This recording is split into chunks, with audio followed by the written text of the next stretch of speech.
I wanted to finish tonight off, this last show for the season, and I really wanted to kind of, frankly, hit you pretty hard. And what I mean by that is there's really only two ways to change your mind. There's only really two ways to change the way that you think. And I learned this, and I picked this up from my mentor, Bob Proctor. And the only way to change your mind is through repetition of an idea or an emotional impact. And so what I've been doing for 5 months on this show is trying to hit you in the gut with an emotional impact to get you to change the way you're thinking so you could see a turning point and go in a bit of a different direction. I could be on here for the next 24 hours straight, and I probably still couldn't give you enough repetition that would cause you to change. So tonight, I wanted to talk to you about this, Think and Grow Rich, specifically the 30 major causes of failure. And I got this book in the late 80s, and I thought I had it figured out, and I didn't have it figured out at all. It took me quite some time to actually figure it out. I've read it many, many, many, many, many times, and I didn't really figure it out until I met Bob Proctor. And Bob had been, at the time I met him, he had been studying this book and read this book for 53 years, every day for 53 years. And I remember him saying that, he said, I figure if this guy spent his whole life writing this book, I'm going to spend the rest of my life reading the book.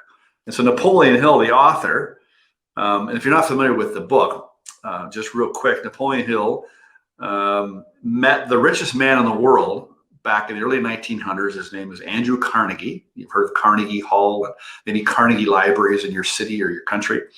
And he was the richest man in the world, and he wanted to take his success philosophy to the world. He felt it was just plain wrong that the average person didn't have the secret to success. And so the author, Napoleon Hill, spent 25 years interviewing 25,000 people, 500 of the most successful people at that time: Thomas Edison, Alexander Graham Bell, F.W. Woolworth, Henry Ford. He became friends with most of these people.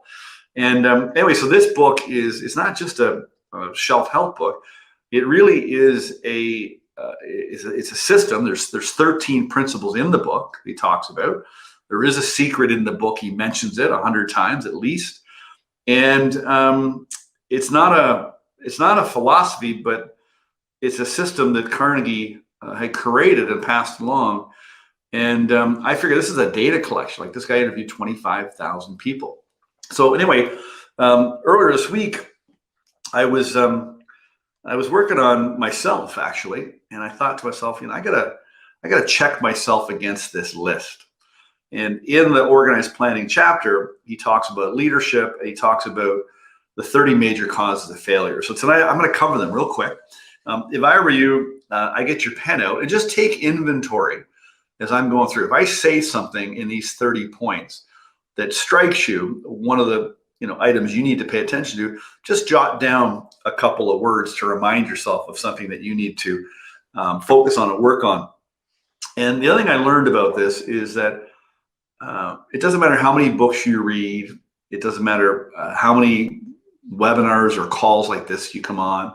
It doesn't matter how many YouTube videos you watch. If you don't change what's going on inside of you, nothing is going to change. Yeah, you might see some incremental increases. You might have some wins here and there. But fundamentally, if you really want to succeed in life, whatever that looks like to you, how much money you want to earn, whatever it looks like for you, then you're going to have to change what's going on inside for you. And that's what I've spent the past 7 years learning to do for me, but also teaching other people to do it. And so if anything in this book, hits you, you might need some help changing what's going on inside so you can ultimately enjoy the success that you want. So